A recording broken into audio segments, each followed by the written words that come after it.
Section C, Support Communications. In the early 1960s, responsibility for most U.S. diplomatic communications was assigned to CIA. This came about as the result of a decision to bring about radical and costly improvements in existing facilities. It was judged that CIA could obtain the necessary funds more easily and quickly than state. Furthermore, CIA had already had its own communication facilities, and as it was accepted that the agency would have to have such facilities in the future, it was also deemed more efficient to give CIA responsibility for single network serving both agencies. To permit some privacy in state communications, the new system provided for a state super encipherment capability. The situation today is that state has access to CIA communications only as determined by CIA, whereas CIA has access to all state communications except in those cases where state takes the initiative and the trouble to encipher the message, giving it to CIA for further encipherment and transmission. Control of communication is a key element of command. The existing arrangements are not compatible with the role of the ambassador prescribed in 22 U.S. 2680A. The ambassador cannot be sure that he knows the full extent and nature of CIA operations for which he is held responsible by law. Section D, Production of Intelligence. Surveys carried out by the Director of Central Intelligence make clear the importance of Foreign Service reporting in the production of national intelligence. In these surveys, analysts are asked which collection sources had most often made a key contribution to the National Intelligence Bulletin and National Intelligence Memoranda and reports.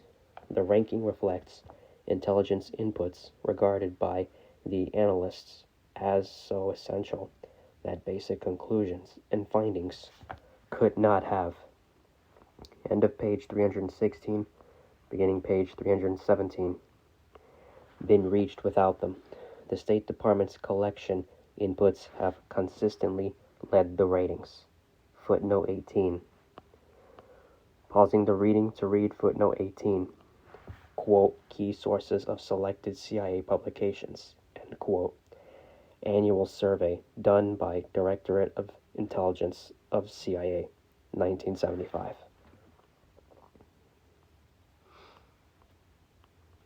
Resuming the reading. Of course, collection of overt intelligence is only one function of the Foreign Service officer, who is charged also with representation of U.S. interests, negotiations, etc. It is, in fact, the latter functions which put him in contact with responsible and knowledgeable officials and politicians of the local government, and with other diplomats that give him access to most important information. Foreign Service reporting generally includes analysts pointing up the significance of particular events. These factors probably account in large measure for the high ranking accorded FSO reports by the intelligence analysis.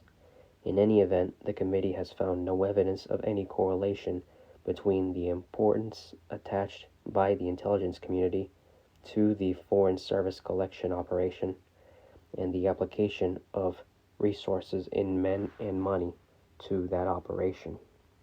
Indeed, political and economic reporting positions abroad have been steadily reduced for some years.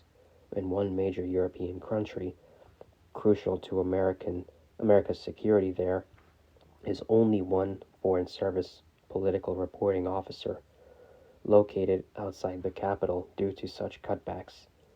The ambassador said that if he had additional resources, the first move would be to re-establish political reporting officers in the several consulates in the country. The ambassador explained that by law, the Foreign Service must carry out a number of consular functions, and that with ever-tightening resources, The political reporting function has been squeezed out. The committee determined, however, that the CIA has sufficient resources to consider a new major clandestine collection program in that same country. For the past 30 years, the Department of State has been short of resources. Its reporting functions have been taken up by the relatively more prosperous CIA within state or intelligence community. There is no systematic or clear allocation of resources for the reporting task, except for commercial information. Overseas posts get a, quote, representation allowance, end quote, generally meager, which is used in part to cultivate reporting sources and contacts, but which also must be shared with other sections of the post, including the administrative and consular sections. When there is a choice between paying for the costs of a visiting distinguished official, such as a congressman, or supporting the work of a junior political officer, the only source for this layout is the so-called, quote, representation fund, end quote. The State Department's, quote, representation allowance, end quote, is a favorite target for congressional reduction, in part because it has become synonymous with diplomatic, quote, cocktail parties, end quote. As a result, the CIA, with its, quote, operational funds, end quote, and even the military attaches, have a much greater degree of funding and flexibility. In one post, for example, the allowance of the defense attaché nearly equaled that of the ample allowance,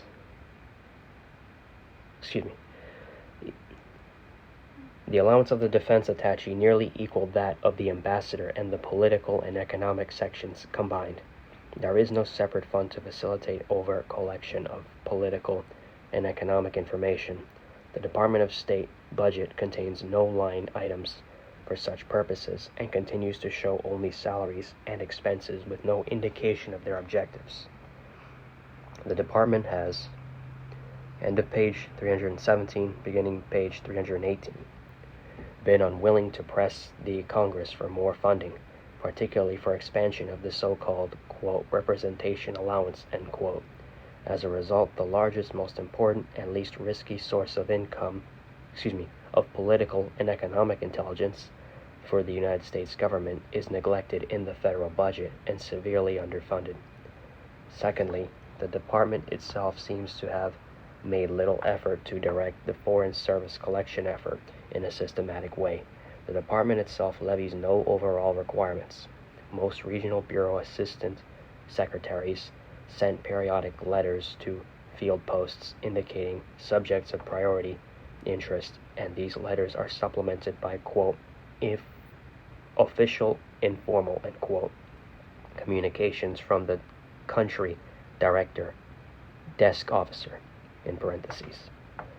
In addition, the department participates in the development of interagency intelligence requirement lists, and those lists are transmitted to the embassies and consulates abroad. The department believes that these procedures suffice and does not favor the development of a more elaborate requirement mechanism for the Foreign Service.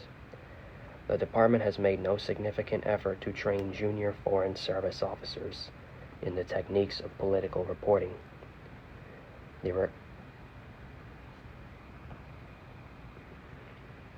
record is somewhat better for economic reporting. A recent report of the department's Inspector General concluded that the department has generally been remiss in setting and maintaining professional standards through systematic training, assignment, and promotion policies. These judgments go well beyond the mandate of Select Committee, but the committee would strongly endorse measures designed to maximize the usefulness of this key collection source. End of page 318. Beginning of page 319. Chapter 15, Department of Defense. The Department of Defense is the nation's primary consumer of intelligence information. It controls nearly 90% of the nation's spending on intelligence programs, and most technical collection systems are developed, targeted, and operated by DoD personnel. The sheer size and complexity of the defense intelligence establishment make it difficult to comprehend the problems and issues which confront policymakers and intelligence managers. Overall, security needs and bureaucratic interests, as well as differing intelligence needs, further complicate their request for solutions to the community's substantive problems and impede efforts aimed at implementing management reform. This section of the report summarizes the committee's investigation into the intelligence activities of the Department of Defense. It is limited in content to information that can be released publicly. Although many significant factual details about the national intelligence apparatus are thus not included, the committee does not believe that such omissions seriously detract from a clear presentation of the central findings of its work. The committee focused on national intelligence activities, i.e., those which produced information primarily of interest to national decision makers. Tactical intelligence activities, which are organic to or in direct support of operational units, receive less attention. This area could not be ignored, however, because new collection and processing technology has significantly affected the relationship between national intelligence systems and the operational commands. After an initial review of the entire defense program, based on documents, briefings, and studies provided by the executive branch, the committee investigated the following issues of particular interest: the resource management and organizational dimensions of the defense national intelligence community, the role of the Defense Intelligence Agency in relation to the CIA and the intelligence functions of the military departments, the monitoring and reporting activities of the National Security Agency, military counterintelligence and investigative activities of the Department of Defense, the chemical and biological research of the Department of Defense as it relates to intelligence missions. The investigation revealed abuses of authority in all these subject areas, some of which were already known to the intelligence community, Congress, or the public. After a brief review of the relation, end of page 319, beginning page 320, of the intelligence to the major objectives of U.S. military forces and the history and evolution of intelligence organizations, this report addresses these specific defense intelligence issues in turn. The concluding section assesses the future requirements for defense intelligence, particularly as they are affected by technological developments. Section A: Objectives and Organization of the Defense Intelligence Community. The mission of the Department of Defense Intelligence apparatus is to provide the defense establishment with accurate and timely information on the military capabilities or political intents of foreign states to assure that U.S. policymakers are forewarned of and U.S. military forces prepared for any event which threatens the national security. There are several important consumers of defense intelligence. National security policymakers are interested in three areas of national importance: crisis management, which calls for not only advanced warning of possible military, economic, or political disruption, but also continued detailed tracing of developments once they are underway; long-range trends in foreign military, economic, and scientific capabilities, and political attitudes which might warrant a major U.S. response; and the monitoring or verification of specific national agreements which are either in force, such as the SALT agreement or the Middle East ceasefire, or contemplated, such as mutual and balanced force reductions talks in Europe. Defense planners, responsible for designing the structures of U.S. military forces, constitute a second important group of intelligence consumers, although their interests are less far-ranging than those of the policymakers. Their demands for insights into the capabilities of opposing military forces are generally phrased in broader terms than other DoD intelligence consumers, if only because the macroscopic analysis which supports major force structure decisions is seldom sensitive to detailed intelligence inputs. In contrast to the estimative character of the intelligence products, most required by policymakers and defense planners, two other consumer groups, the developers of weapon systems and the operating field forces, have greater interest in detailed factual information. Satisfaction of these demands is generally more a matter of collection and compilation than analysis and inference. The major distinction between the two groups lies in their subject interests. The weapon systems developers emphasize scientific and technical detail regarding the operating characteristics and performance parameters of foreign weapon systems, knowledge of which can be useful in optimizing the design of U.S. systems. The military field commands emphasize, quote, order of battle, end quote, data, or the unit identities and the strength, equipage, and disposition of opposing field forces. The sequence of operations in meeting the intelligence demands of these disparate groups of consumers involves three, or in the case of signals intelligence, four basic steps. 1. Collection, the gathering of potentially relevant data. 2. Production, the translation of, end of page 320, beginning page 321. These data into finished intelligence projects through screening, analysis, and drawing of inferences. And 3. Dissemination, delivery of the finished products to the right consumers at the right time. If the collected data are in the form of electronic signals, another step, quote, processing, end quote, between the first and the second is required to refine the raw signals before they are submitted for human evaluation during the production phase.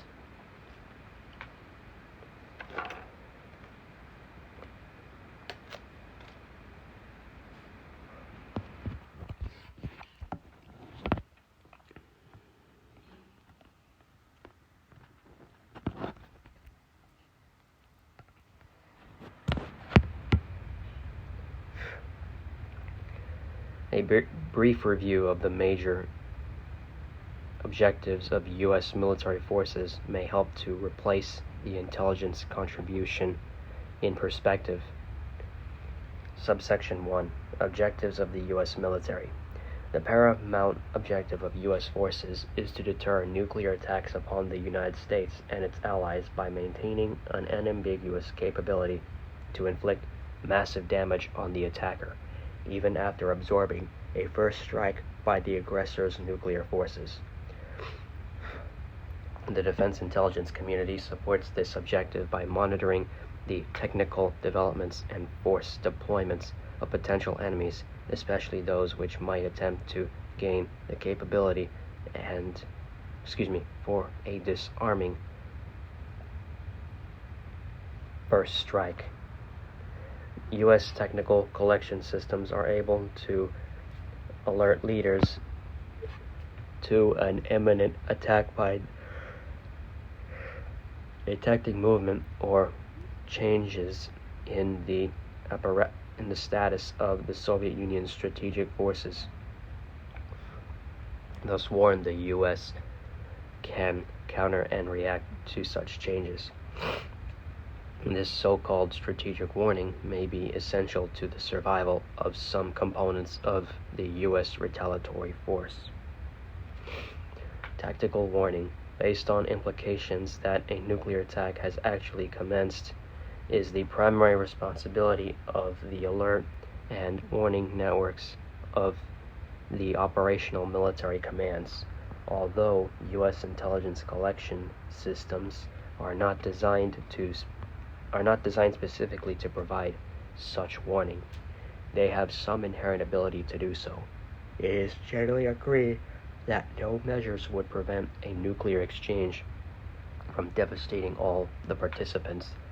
Thus, relatively little attention has been devoted to developing intelligence systems designed to improve the outcome of an all-out nuclear war for the United States or its allies.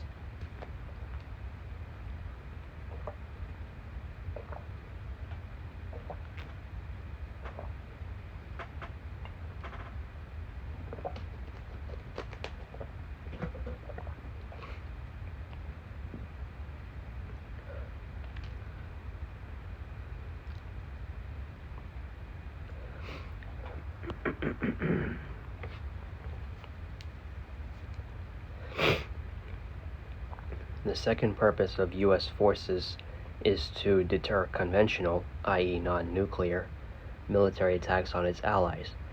Although U.S. nuclear forces, both strategic and thereafter, contribute to this objective by introducing the threat of let me read that part again. Although U.S. nuclear forces, both strategic and theater, contribute to this objective by introducing the threat of escalation into a potential aggressor's calculation, the general purpose forces, land, combat, naval, and tactical air, of the United States and its allies are considered the prime deterrent to conventional military attack. Planning for the general purpose forces focuses on being able to defend Western Europe while at the same time being able to conduct a lesser war in the Pacific theater. Again, intelligence plays an important role in the following: the technical and force level changes of potential enemies, and in predicting future trends. Current intelligence is also relied upon to provide adequate warning of the massive redeployment of men and material that would precede a conventional attack. In the event of war, it will be critical to adapt the missions of the national intelligence gathering systems to the needs of operational commanders. The planning for such contingencies poses a major challenge for leaders of the defense intelligence community. End of page 321, beginning page 322. The ongoing arms limitations negotiations on strategic and theater forces in Europe are guided by the principle of rough equality between opposing capabilities. Asymmetries in such factors as geography, technology, and manpower must be accompanied so that both sides believe there is an overall balance. Intelligence systems play a critical part in monitoring this balance, since they are the only reliable means available for verifying the status of forces of potential adversaries. In fact, advances in technical intelligence collection systems have made the current arms limitation agreements feasible. Establishing compliance with the strategic arms agreements in force, as well as providing assistance in current negotiations, is now among the most vital missions of the national intelligence apparatus. The technical capabilities of U.S. intelligence systems are probably now adequate to meet the demands of present agreements. Whether they can meet the needs of future agreements is unclear, and dependent upon the specific terms negotiated. Some of the proposals advanced in connection with the Vladivostok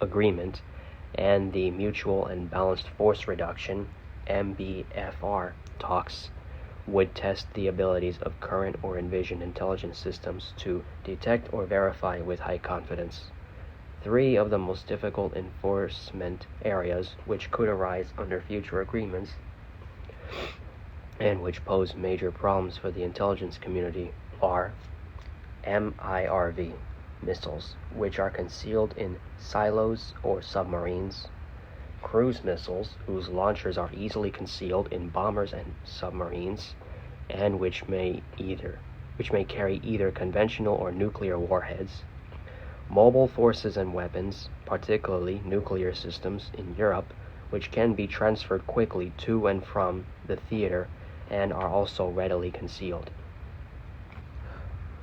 Subsection 2.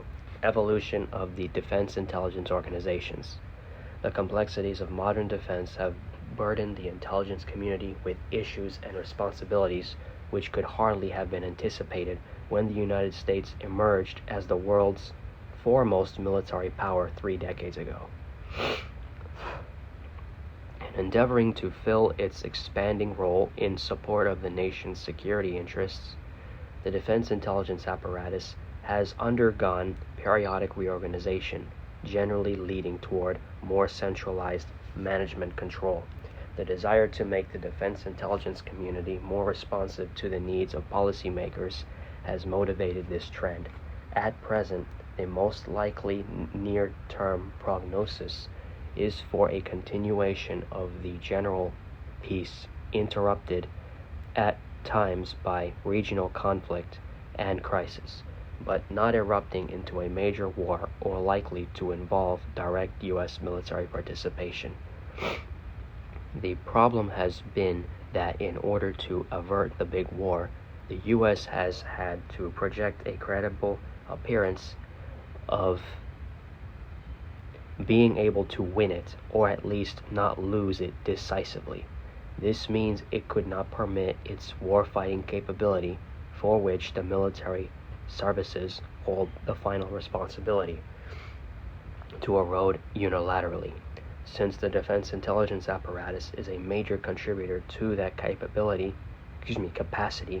and since most of the important intelligence assets are operated by the armed forces, it is not surprising that the services have resisted efforts to channel these resources in different directions. End of page 322. Beginning page 323.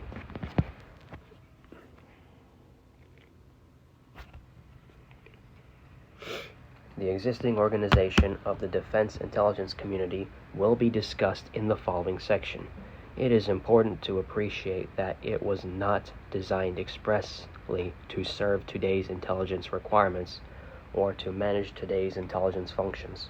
Rather, it should be perceived as basically a service to the military, adjusted through several decades of institutional compromise.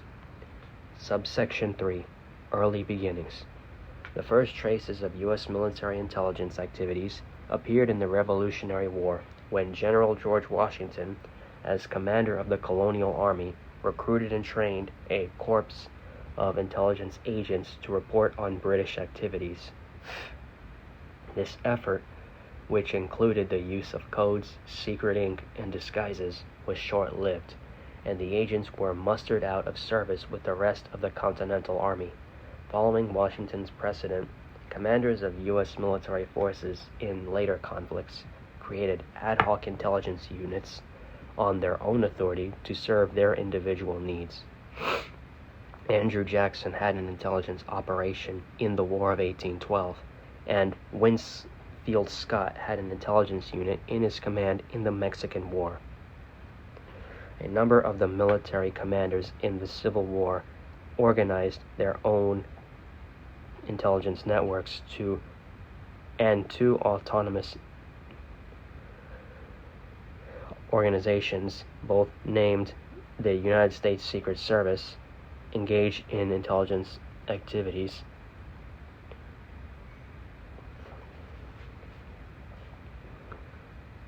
For the Union, although neither had any legal authority to operate.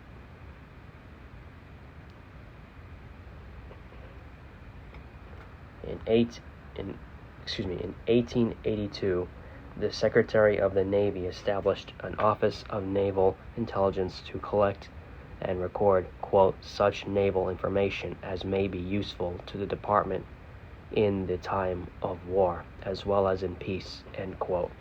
Footnote 1. Pausing the reading to read footnote 1. A.P.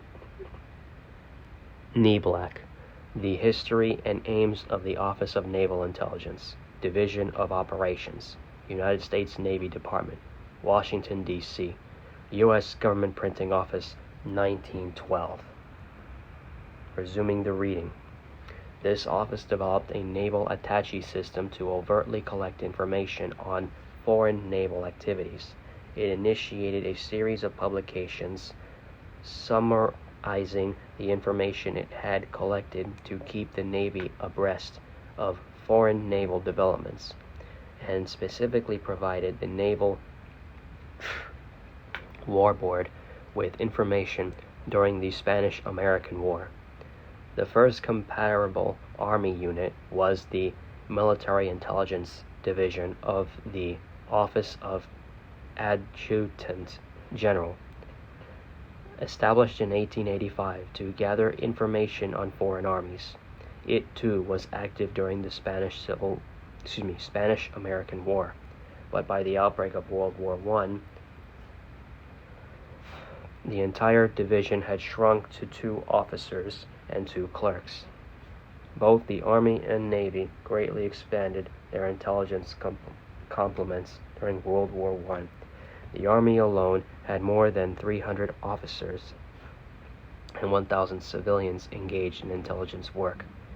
In 1917, a War Department Cipher Bureau was created by administrative directive. This unit, sometimes referred to as, quote, American Black Chamber, end quote, solved more than 45,000 cryptograms, including one from the Sunday Times, and broke the codes of more than 20 nations.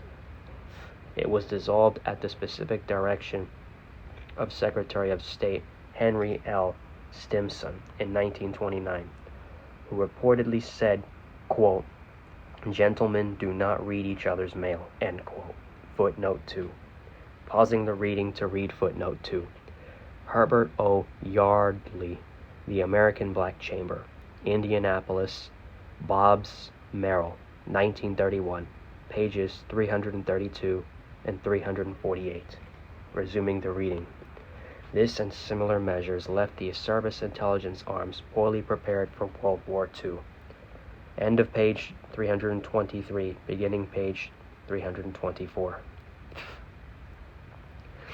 One of the first steps taken by President Roosevelt in the aftermath of Pearl Harbor was to order the creation of the Office of Strategic Services, OSS, in June 1942 under the direction of General William Donovan. During World War II, Office of Strategic Services, together with the Army and Naval Intelligence Operations, was coordinated by the Joint Intelligence Committee of the Joint Chiefs of Staff. A list of the functions of the principal OSS branches demonstrates the scope of its activity. The Research and Analysis section produced economic, military, social, and political studies and estimates for strategic areas from Europe to the Far East. And, the Secret Intelligence Group gathered information from within neutral and enemy territory. Special Operations conducted sabotage and worked with the various resistance groups. Counter-espionage protected United States and Allied intelligence operations. Moral operations created and spread, quote, morale operations created and spread, quote, black propaganda, end quote. Operational groups trained, supplied, and sometimes led guerrilla groups into enemy territory. The Maritime Unit conducted marine sabotage, and Schools and Training was in charge of overall training and assessment of personnel, both in the United States and abroad.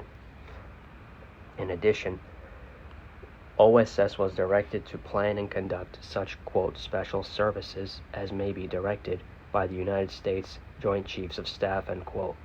only Latin America, the FBI's Bailiwick, and the Pacific Theater, General MacArthur's, were outside the Office of Strategic Services sphere of operations.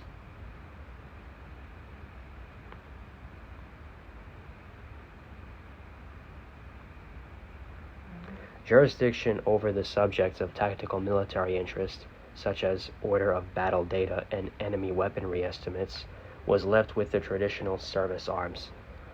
OSS also did not prevail completely over other intelligence operations of the services, which achieved a number of notable wartime successes. Army intelligence, for example, captured a high-level Nazi planning group in North Africa, obtained a map of all enemy minefields in Sicily, and captured the entire Japanese secret police force on Okinawa. Naval intelligence soon after the United States' entry into the war deduced the impending appearance of German guided missiles such as the HS-293, the V-bombs, and the homing torpedoes. After World War II, President Truman issued an executive order abolishing the Office of Strategic Services on September 20, 1945. The Department of War absorbed some of its functions, such as the work of its secret intelligence group and of its counter-espionage program. The State Department assumed others. The demise of the OSS did not, however, end the concept of Central Intelligence Organization. On January 22, 1946, President Truman established a National Intelligence Authority to advise him and created a Central Intelligence Group to assist the National Intelligence Authority, or NIA, in coordinating national intelligence matters. These two organizations evolved through the National Security Act of 1947 into the National Security Council and the Central Intelligence Agency. The rapid demobilization of the armed forces after the war, the creation of the first peacetime Central Intelligence Organization, and President Truman's conviction that the military must be subordinated to civilian control were all factors which seemed to portend a diminished role for the armed forces within the post-war intelligence community. End of page 324, beginning page 325. The National Security Act of 1947, which created the CIA and National Security Council, also strengthened civilian authority over military services by drawing the War and Navy departments together under a single Secretary of Defense. The new Secretary was given authority over all facets of administration of the defense establishment. The identities of the Army and the Navy were preserved, however, under separate civilian secretaries, who now reported to the Secretary of Defense rather than directly to the President. At the same time, the air elements of the Army were reformed under a new Department of the Air Force, with the same status as the two older service departments. The broad powers granted the Secretary of Defense permit him to effect major organizational changes within the Defense Department by the simple expedient of issuing a directive. The Defense Intelligence Agency was created by such a directive in 1961. The Eisenhower administration had concluded in a late 1950s that a consolidation of the services general, defined rather awkwardly as all non-SIGINT, non-overhead, non-organic intelligence activities, was needed, an idea which the Secretary of Defense in the new Kennedy administration, Robert F. McNamara, quickly endorsed. The Joint Chiefs of Staff and Secretary McNamara disagreed on the form the new agency should take. The JCS were concerned with preserving the responsiveness of the service efforts to the military's technical intelligence requirements. They therefore wanted a joint military intelligence agency to subordinate to them, within which the independence of the several military components, and hence their sensitivity to the needs of the parent service, would be retained. Footnote 3. Pausing the reading to read footnote 3. Memoranda from Secretary of Defense Robert McNamara to Chief Joint Chiefs of Staff Lyman Lemnitzer, February 8, 61. From Lemnitzer to McNamara, March 2, 61. From McNamara to Lemnitzer, April 3, 61. From Lemnitzer to McNamara, April 13, 61.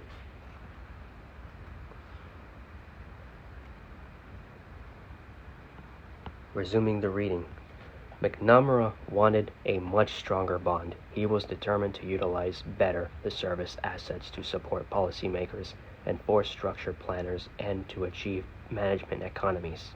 The Defense Intelligence Agency, which emerged, was a compromise.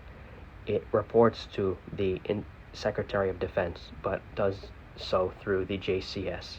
The Joint Staff Director for Intelligence, the J-2, was abolished and replaced by the Director of the new DIA.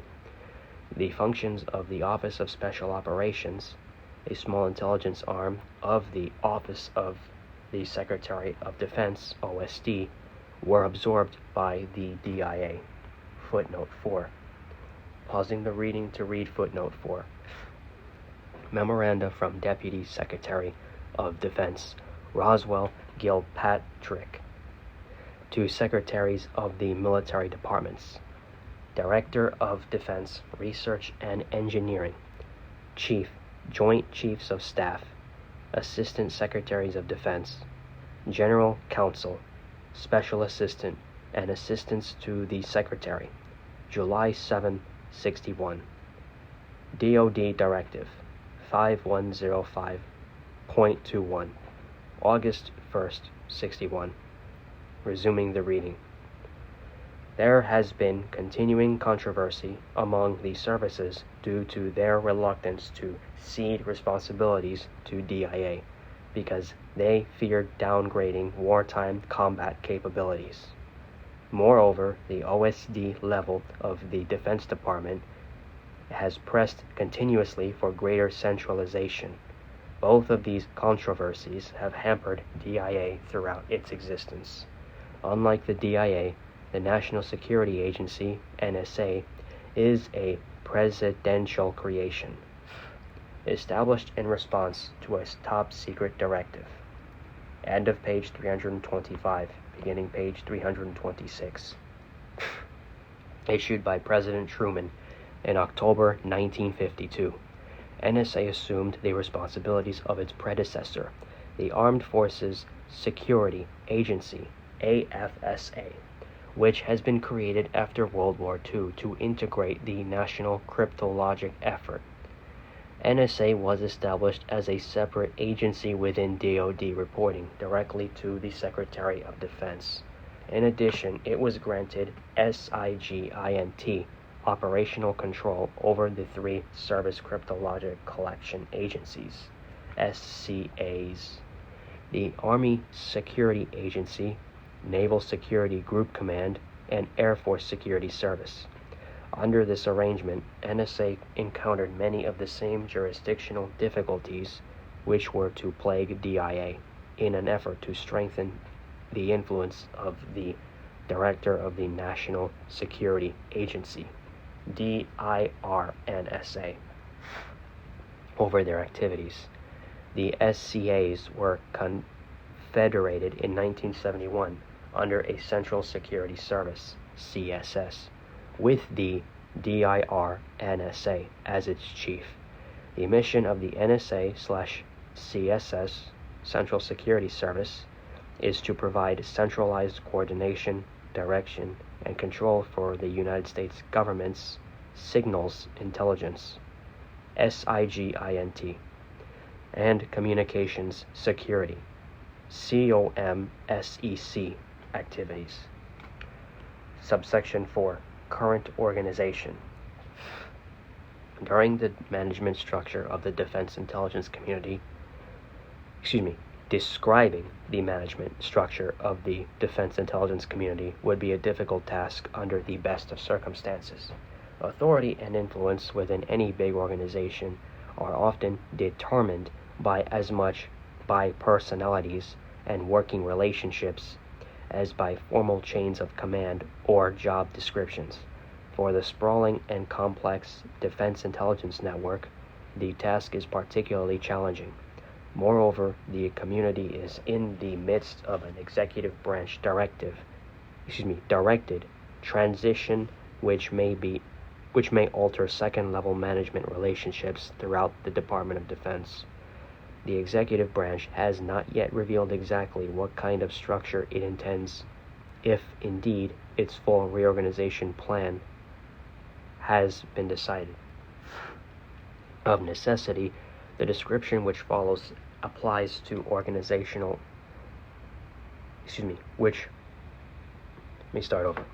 Of necessity, the description which follows applies to the organization of the defense intelligence community as it existed during most of 1975. Footnote 5. Pausing the reading to read footnote 5. The most significant change apparently now being considered would affect the office of the Assistant Secretary of Defense for Intelligence, ASD/I. This position is currently, as of April 1976, vacant. Reportedly, the duties of the ASD/I will be assumed by a new Deputy Secretary who will also have executive jurisdiction over the related fields of telecommunications and net threat assessment. In this case, the ASD/I position could be abolished. The possibility cannot be ruled out, however, that the executive envisions the new Deputy Secretary as an additional oversight position, in which case a new ASD/I reporting to him could be appointed. This is along the lines suggested by the report to the President and the Secretary of Defense by the Blue Ribbon Defense Panel, July 1st, 1970, on National Command and Control Capability and Defense Intelligence, hereafter cited as the Fitzhugh Report after its chairman, Gilbert W. Fitzhugh. Resuming the reading. As the defense intelligence community is presently organized, the Secretary of Defense has three groups of assets. 1. The defense agencies reporting directly to him, of which the National Security Agency, the Central Security Service, and classified national programs are the most significant, but also including the Defense Mapping Agency and the Defense Investigative Service. 2. The Defense Intelligence Agency, which reports to him through his principal military advisors. End of page 326, beginning page 327. The Joint Chiefs of Staff and is responsible for preparing defense intelligence reports and estimates drawing upon the data collected by other arms of the intelligence apparatus. And 3. The intelligence arms of the individual military services under the immediate operational control of the service chiefs, which encompasses the military's general intelligence collection agencies, their counterintelligence and investigative arms, and activities of tactical interest. One of the largest organizations in the defense intelligence community is the National Security Agency. Military personnel, facilities, and equipment play a predominant role in carrying out the mission described by NSA Director General Lew Allen, Jr. in public session. This mission of NSA is directed to foreign intelligence, obtained from foreign electrical communications and also from other foreign signals such as radars. Signals are intercepted by many techniques and processed, sorted, and analyzed by procedures which reject inappropriate or unnecessary signals. The foreign intelligence derived from these signals is then reported to various agencies of the government in response to their approved requirements for foreign intelligence. Footnote 6. Pausing the reading to read footnote 6. General Lou Allen Jr. Testimony, October 29, 75. Hearings, Volume 5, page 17. Resuming the reading. Other agencies reporting directly to the Secretary of Defense are concerned with more specialized subject areas than the cryptologic group and make smaller demands on resources. The Defense Mapping Agency is responsible for all defense mapping, chartering, and geodetic activities. Although a substantial percentage of this agency's activities are of vital intelligence interest, others are related only marginally to intelligence, and some have no defense connotation at all. Similarly, the Defense Investigative Service, responsible for carrying out background investigations, is generally not considered in the mainstream of the national intelligence effort. Aside from the Defense Investigative Service, each of the military services retains independent investigative arms responsible for both the counterintelligence and criminal matters. These agencies fall within the ordinary military chain of command and report to the Chief of Staff for each service. Other intelligence activities of national importance conducted under the uniformed services include the reconnaissance operations of Air Force aircraft and drones, and the general intelligence collection and analysis work of the U.S. Army Intelligence Agency, the Naval Intelligence Command, and the Air Force Intelligence Service. The service intelligence agencies are primarily oriented to supporting the technical missions of these services, but they also collect information used by the DIA in producing finished intelligence.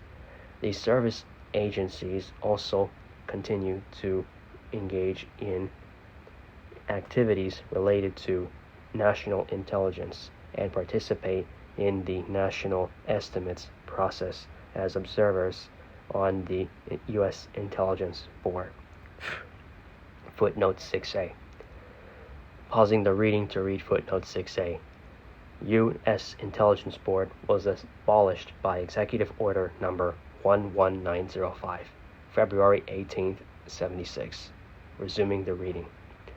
A simplified diagram of the DoD-funded intelligence organization is presented on page 328. As is clear from the diagram, the organizational structure is extremely complicated, with several key individuals serving in more than one capacity, and disparate and diffuse chains of responsibility, both for deciding what is to be done and allocating the resources to do it. End of page 327, beginning of page 328. Organization of the DoD-funded intelligence community. So here is the diagram. If you're listening to audio, you can't see it, obviously. If you're watching on video, you can take a look and access this document yourself on your phone or your computer. I just zoomed in and I'm briefly looking at it. So, and then there's a little bit of a legend at the bottom, but I'm going to move on with the reading.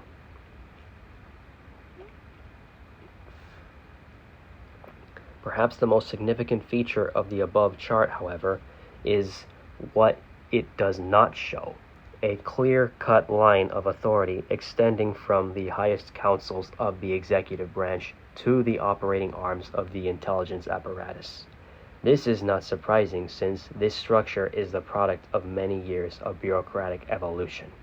Whether one views this arrangement as a crazy quilt pattern produced piecemeal over time in response to internal pressures, or as a finely balanced mechanism developed to meet needs as they arose, is largely a matter of perspective. It is hard to avoid observing, however, that if the apparatus has functioned even half as effectively in allocating intelligence resources as its proponents maintain, it's because its participants have come to understand it well enough to make the system work in spite of itself. On the brighter side, the profusion of checks and balances inherent in the system may serve to reassure those who fear the potential evils of concentrating too much power in the hands of a single intelligence leader. Section B, the Defense Intelligence Budget. Subsection 1, Problems of Definition. The magnitude of national resources devoted to intelligence activities has recently been subject to considerable public speculation. Estimates of U.S. budgetary intelligence spending have ranged from $3 to $4 billion annually to $15 billion, with most settling around the $6.2 billion figure cited in a recent book. Footnote 7. Pausing the reading to read footnote 7. Victor Marchetti and John D. Marks, The CIA and the Cult of Intelligence. New York, Dell, 1974, page 95. End of page 328. Beginning page 329. And I'm going to stop there for this recording.